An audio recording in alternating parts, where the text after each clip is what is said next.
पीजीएलसी बीकानेर के YouTube channel पे आप सभी का स्वागत है, अभिनंदन। आज मैं आपके साथ बात करने वाला हूँ लॉकआउट और स्ट्राइक के संदर्भ में, यानी कि तालाबंदी और हड़ताल के संदर्भ में।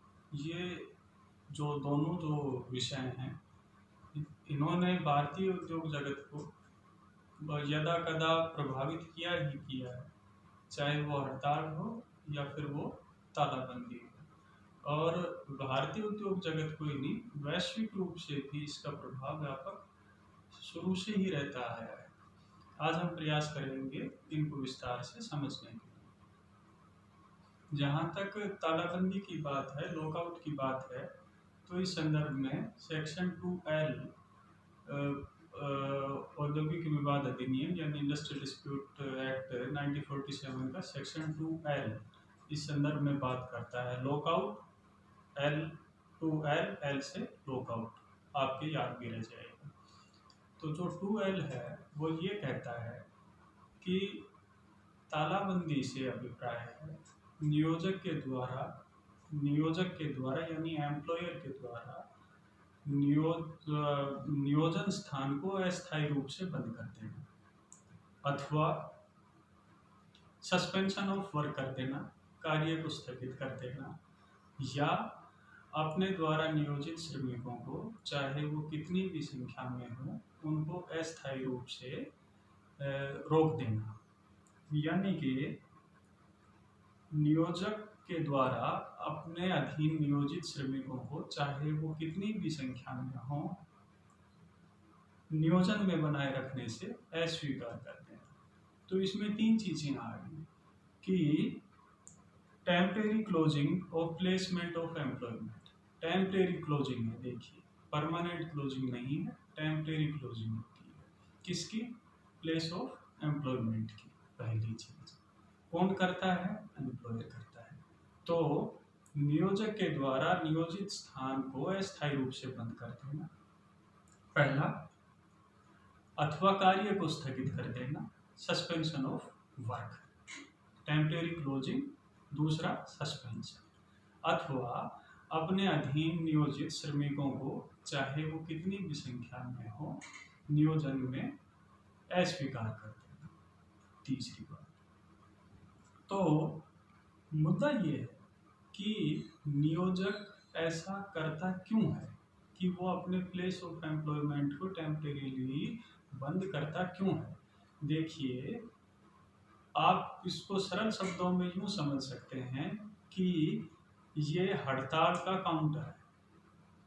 हड़ताल है वो श्रमिकों के, वर्कमैन के, वर्कर्स के, लेबर के हाथ के अंदर एक हथियार है, एक अस्त्र होता है जिससे वो अपनी मांगों को मनवा सके। उसी का यदि आप प्रतिपक्ष देखेंगे तो नियोजक के हाथ में क्या? नियोजक के हाथ में होता है लॉकआउट, पहला सबसे प्रमुख। हालांकि रिट्रेचमेंट हमने पढ़ा, जबरी छुट्टी, ले ऑफ हमने पढ़ा जबरी छुट्टी के संदर्भ में और छटने के संदर्भ में, लेकिन उससे पहले लॉकआउट एक अस्त्र होता है नियोजक के हाथ में कि जिससे वो जो श्रमिक हैं, जो वर्कर्स हैं, उनके ऊपर एक दबाव क्रिएट कर सके, अपनी मांगों को मनवा सके। तो जब श्रमिकों को मांगे मनवानी हो तो हड़ताल, जब नियोजक को मांगे मनवानी हो तो lockout. Ramachandran spinning mill versus Madras state, Ramachandran spinning mill versus Madras state, और केरवेटा एस्टेट कोटागिरी वर्सेस राजा मणिकम, ये दो केसेस हैं, काफ़ी फेमस केसेस हैं। Ramachandran spinning mill Madras state पहला, दूसरा केरवेटा एस्टेट कोटागिरी वर्सेस राजा मणिकम दूसरा केस। इन दोनों केसेस के अंदर यही अभी निर्धारित किया गया तालाबंदी के संदर्भ में कि वे तालाबंदी की नेचर क्या है। तो जो तालाबंदी की जो नेचर बताया वो ये कि जो तालाबंदी है वो हड़ताल का प्रतिपक्ष है। केरविटा एस्टेट कोटागिरी वर्सेज राजा मणिकम में ऑनरेबल सुप्रीम कोर्ट ने डिसाइड किया कि यदि हम नेचर की बात करते हैं तो लॉकआउट है वो स्ट्राइक का प्रतिपक्ष है। Ramachandran spinning mill versus Madras state में मद्रास उच्च न्यायालय का डिसीजन है, उसमें ये डिसाइड किया लगभग सेम टू सेम कि जिस प्रकार से हड़ताल श्रमिकों के हाथों में एक अस्त्र है, उसी तरह से लॉकआउट भी नियोजक के हाथों का एक अस्त्र है अपनी मांगों को मनवाने के लिए। यानी कि हड़ताल का प्रतिपक्ष क्या हुआ? लॉकआउट। अब बात आती है कि भाई हड़ताल क्या है। जब हड़ताल क्या है इस संदर्भ में हम बात करते हैं तो हमें देखना पड़ेगा सेक्शन 2Q। क्वेश्चन इसमें से हड़ताल के संदर्भ में काफ़ी पूछा जाता है। तो जब क्वेश्चन पूछा जाता है हड़ताल के संदर्भ में, चाहे वो DLL के एग्जाम्स हों, चाहे वो LLM लेबर लॉ ब्रांच के हों, चाहे वो LLB सेकेंड ईयर के, हड़ताल, तालाबंदी, जबरी छुट्टी और छंटनी, उद्योग, औद्योगिक विवाद, इस संदर्भ के अंदर गाहे बगाहे क्वेश्चन बनते ही बनते हैं। हड़ताल के ऊपर हमेशा जर्नली आता है तो क्वेश्चन आता है, इसलिए सेक्शन 2Q, क्वेश्चन से Q आपके याद होने में थोड़ी सी सुविधा हो जाएगी। 2L लॉकआउट के संदर्भ में, 2Q क्वेश्चन बनता है हड़ताल के संदर्भ में। तो देखिए, हड़ताल किसी उद्योग में नियोजित व्यक्तियों के समूह के द्वारा, आप गाए बगाए हड़ताल के संदर्भ में खूब देखते होंगे, चाहे वो हमारे छात्र संघ के साथी हों, चाहे वो कार्मिक वर्ग के लोग हों, चाहे वो भारत में यदि हम बात करें जो चीज़ें सबसे ज़्यादा होती हैं तो वो गाए बगाए हड़ताल ही होती है। हड़ताल सबसे कॉमन चीज़ है जिसको हिंदुस्तान का बच्चा शुरू से जिस दिन से वो पैदा होता है तब से वो देखता, सुनता, समझता आ रहा है। तो देखिए हड़ताल क्या है। हड़ताल है, यदि हम इंडस्ट्रियल डिस्प्यूट एक्ट के संदर्भ में बात करें तो सेक्शन 2Q ये कहता है कि हड़ताल किसी उद्योग में नियोजित व्यक्तियों के समूह के द्वारा, व्यक्तियों के वर्ग के द्वारा उस कार्य को जिसके लिए उन्हें नियोजित किया गया है, व्यक्तियों के समूह के द्वारा, एक व्यक्ति नहीं, व्यक्तियों का समूह, उस कार्य को जिसके लिए उन्हें नियोजित किया गया है। काम करता है कोई आदमी X उद्योग में, उसको Y उद्योग से क्या लेना देना। काम करता है सफाई कर्मचारी का, काम करता है मंत्रालय मिनिस्ट्रियल स्टाफ का, उसको एडमिनिस्ट्रेशन से क्या लेना देना। व्यक्तियों के समूह के द्वारा उस काम को जिसके लिए उन्हें नियोजित किया गया है उसको समान सामूहिक साझेदारी के अंतर्गत, कॉमन अंडरस्टैंडिंग, कॉमन अंडरस्टैंडिंग, सबकी अंडरस्टैंडिंग कॉमन है। कॉमन अंडरस्टैंडिंग जो मोस्ट इम्पोर्टेंट जो चीज़ होती है हड़ताल में वो होती ही कॉमन अंडरस्टैंडिंग है, सामूहिक समझदारी, सामूहिक साझेदारी। मतैक्य आप इसको कह सकते हैं, एक मत, यूनानिमसली, कॉमन अंडरस्टैंडिंग। तो व्यक्तियों का समूह हो गया उस काम को जिसके लिए उन्हें नियोजित किया गया है। दूसरा एसेंशियल चीज़ होगी उसको सामूहिक समान साझेदारी के अंतर्गत रोक देना या इनकार कर देना या उस काम को करने से मना कर देना। यानी कि सामूहिक आचरण के द्वारा उस काम को रोक देना, सामूहिक इनकार कर देना या सामूहिक समान साझेदारी के अंतर्गत मना कर देना। सामूहिकता, common, common intention, common understanding, common understanding इसका बेस होता है। तो व्यक्तियों का एक वर्ग होता है, उस काम को रोकते हैं जिसके लिए उनको नियोजित किया गया है, कॉमन अंडरस्टैंडिंग होती है या सामूहिक इनकार कर देते हैं। यदि इसकी नेचर की बात करें तो ऑनरेबल सुप्रीम कोर्ट ने बंकिंगम एंड कार्नेट मिल्स वर्सेस वर्कमैन, काफ़ी फेमस केस है ये, बर्किंगम कंपनी वाला। इसके अंदर सुप्रीम कोर्ट ने इसके जो एसेंशियल्स हैं उसको कि हड़ताल के एसेंशियल्स क्या होने चाहिए उनको बताया था, और उसमें से ये ही चीज़ें निकल के आई थी कि इसमें काम को बंद कर दिया जाता है। पहली चीज़ किसके द्वारा? व्यक्तियों के समूह के द्वारा, व्यक्तियों के निगम के द्वारा। दूसरी चीज़, तीसरा संगठित रूप से कर दिया जाता है, संगठित रूप से, संगठन जरूरी। और चौथा, संगठित रूप से क्या किया जाता है, या तो उसको रोका जाता है या उसको इनकार कर दिया जाता है या करने से मना कर दिया जाता है। सुप्रीम कोर्ट ने बकिंघम एंड कार्नेट कंपनी वर्सेज कर्मकार के अंदर इसके ये 4 एसेंशियल्स हड़ताल के बताए थे। यदि हम बात करें कि इसके कारण क्या हैं, तो हड़ताल के तो कितने ही कारण हो सकते हैं।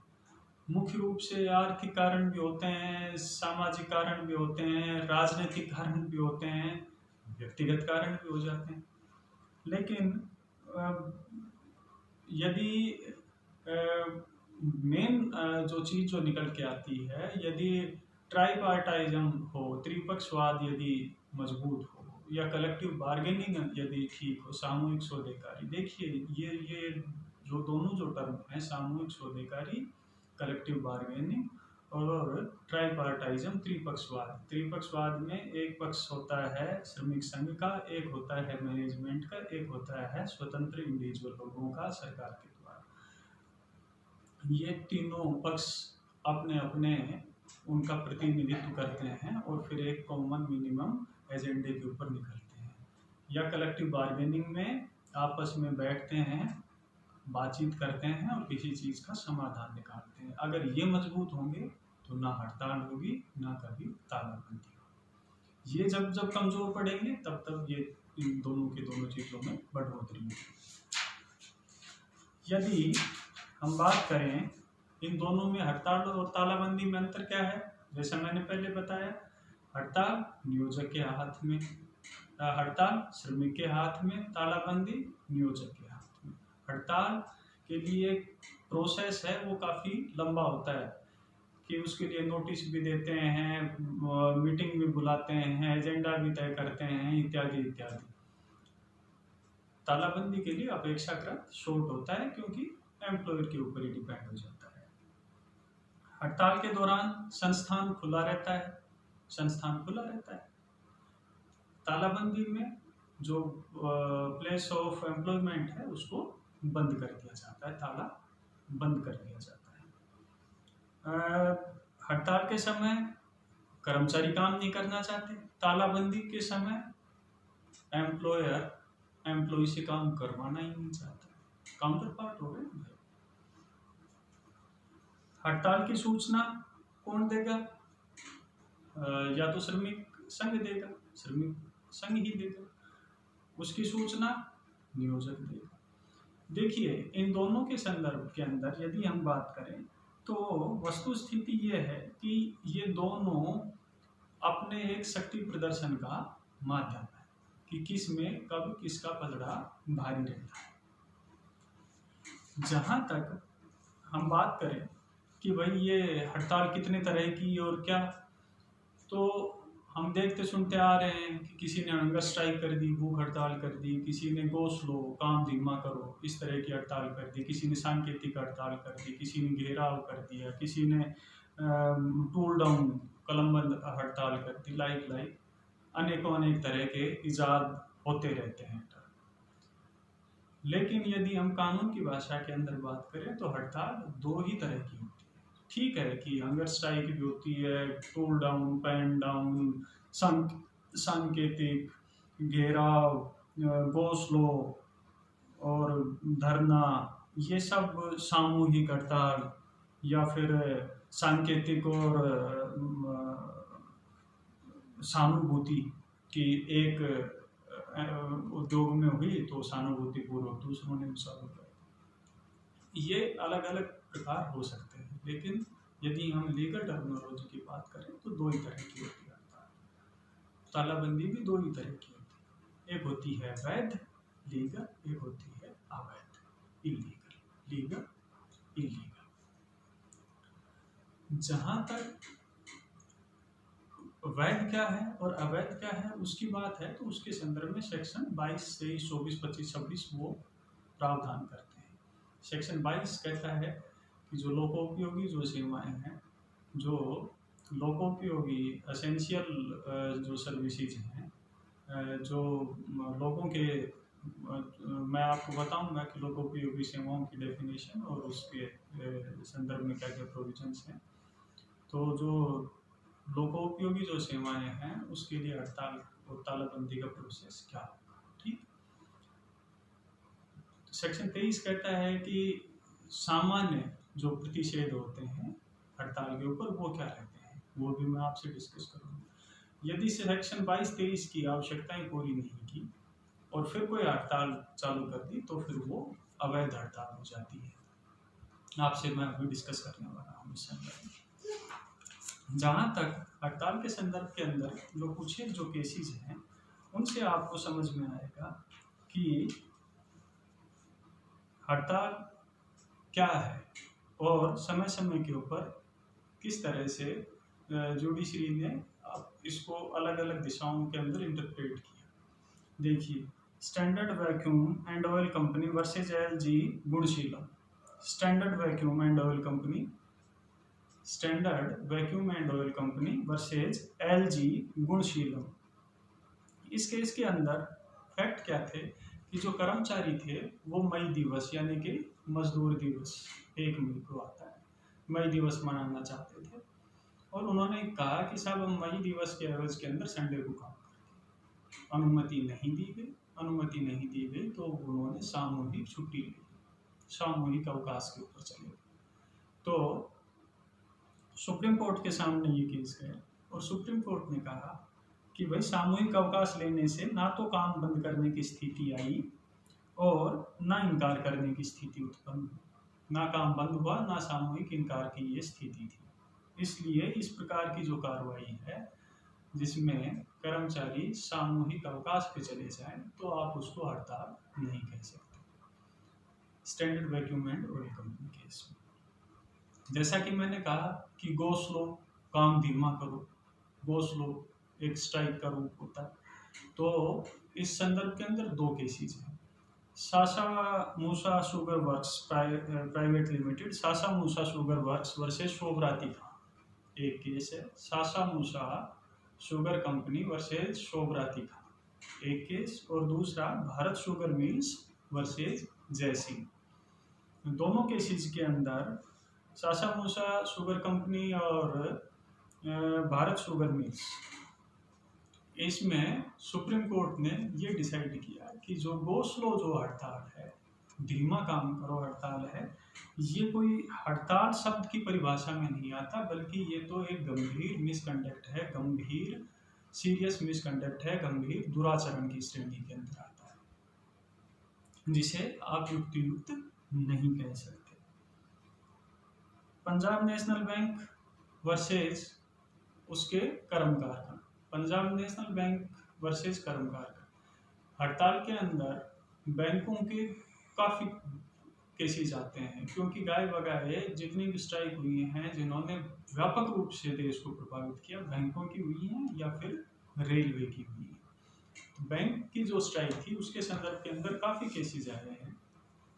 तो पंजाब नेशनल बैंक वर्सेज कर्मकारगण 1960 सुप्रीम कोर्ट का, AIR 1960 सुप्रीम कोर्ट का, इसमें ये कहा गया कि कर्मचारियों के द्वारा काम करने से मना कर देना और फिर भी कार्यस्थल के ऊपर उपस्थित रहना, काम करने से यानी कि आप एक तरह से पेन डाउन टूल डाउन की स्थिति आप उसको कह सकते हैं कि कार्यस्थल पे पहुंच गए लेकिन आप सीट पे पहुंच गए और आप काम भी नहीं कर रहे, ना आप उस जगह को छोड़ रहे, तो फिर ये हड़ताल के जैसी कार्रवाई नहीं है। कार्यस्थल पे पहुंचना, काम के लिए पहुंच जाना और फिर काम ना करना, ये हड़ताल के जैसी स्थिति नहीं है। दूसरों को कार्य करने से रोकना कि एक वर्ग है जो काम नहीं करना चाहता, एक वर्ग है जो काम करना चाहता है, कार्यस्थल के ऊपर उपस्थित हो गए, खुद काम नहीं कर रहे लेकिन दूसरों को भी काम नहीं करने दे रहे, तो ये हड़ताल के जैसी स्थिति नहीं है। Punjab national bank. Bank of India versus TS Kelawala, खूब फेमस केस, खूब फेमस केस है। Bank of India versus TS Kelawala, supreme court का है 1991 का। इसमें ये डिसाइड कर दिया गया इस केस के बाद कि हड़ताल के दौरान आनुपातिक कटौती कर्मचारी के वेतन से की जा सकती है। हड़ताल के दौरान की अवधि के लिए आनुपातिक कटौती कर्मचारी के वेतन से की जा सकती है।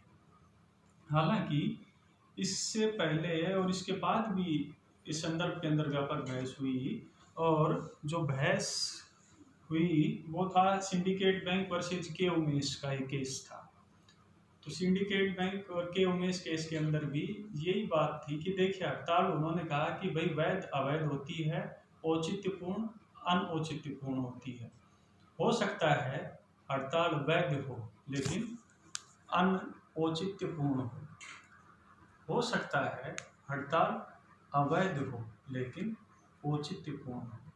मैं नेक्स्ट उसमें आपके साथ नेक्स्ट स्लाइड में ये डिस्कस करने वाला हूँ सिंडिकेट बैंक वर्सेज के उमेश का केस। हालांकि इससे पहले गुजरात स्टील ट्यूब्स और एचएमटी केस ये भी हो चुके थे, और इन सब के अंदर कुल मिला के यही जो बात है वो ये है कि भाई नो वर्क नो पे, नो वर्क नो पे, सिंडिकेट बैंक वर्सेज के उमेश नायक। तो जो बात निकल के आई घेराव, हाँ घेराव के संदर्भ के अंदर Jay engineering versus state of West Bengal काफ़ी फेमस केस है, जिसके अंदर घेराव को सुप्रीम कोर्ट ने काफ़ी जय इंजीनियरिंग की उन्होंने कहा कि भाई भौतिक रूप से यदि आप किसी व्यक्ति को रोक लेते हैं, घेराव के अंदर होता ये है कि जो टॉप जो मैनेजमेंट रहता है उसको रोक दिया जाता है, या जो एम्प्लॉयर रहता है उसको भौतिक रूप से रोक दिया जाता है। और ये हिंसक जब रूप धारण कर लेता है, जय इंजीनियरिंग केस में जस्टिस सिन्हा कहते हैं कि ये अपराध की श्रेणी के अंदर आता है। इसी तरह से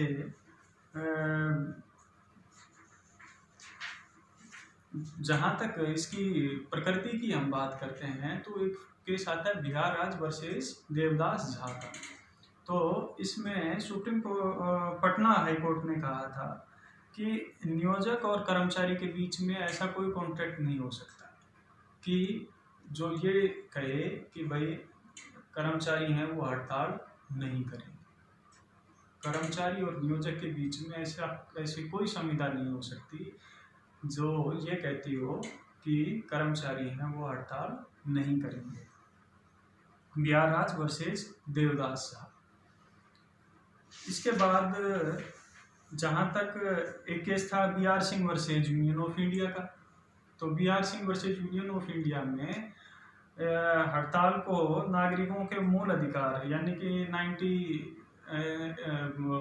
आर्टिकल 19(1)(c) 19(1) गैर में मूल अधिकार के रूप में आप उसको स्वीकार नहीं कर सकते। ये एक हालांकि हड़ताल प्रदर्शन का एक लोकतांत्रिक माध्यम है, लेकिन ये एक मूल अधिकार नहीं है और इसको सामान्य विधिक उपचार के रूप में जरूर मान्यता दी जा सकती है। इसी तरह से Crompton Greaves limited versus workman, इस केस के अंदर भी ये डिसाइड किया गया कि यदि कर्मचारी हड़ताल के दौरान शारीरिक बल और हिंसा का प्रयोग करते हैं, हिंसात्मक साधनों का प्रयोग करते हैं, तो उस अवधि के दौरान मिलने वाली मजदूरी के लिए वो अधिकारी नहीं होंगे। तो कुल मिला के जो बात आई वो ये आई कि जो मौजूदा जो स्थिति है हड़ताल के संदर्भ में,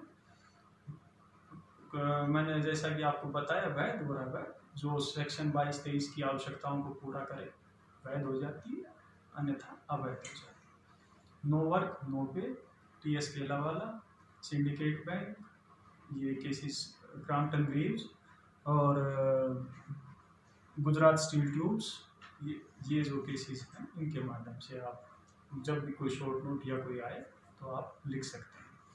तो इस प्रकार से आज हमने ये देखा कि भाई हड़ताल क्या है और तालाबंदी क्या है डेफिनेशन के रूप में। नेक्स्ट वीडियो में मैं आपसे ये डिस्कस करूँगा कि वैध हड़ताल और तालाबंदी के लिए एसेंशियल्स क्या हैं और यदि उनकी अभी पूर्ति ना की जाए तो वह वैध किन दशाओं में हो जाती हैं, लोकोपयोगी सेवाएं क्या हैं, उसको समझते हुए सेक्शन 22, 23, 24, 25 और फिर आगे के प्रावधानों के बारे में हम बात करेंगे। तब तक के लिए नमस्कार।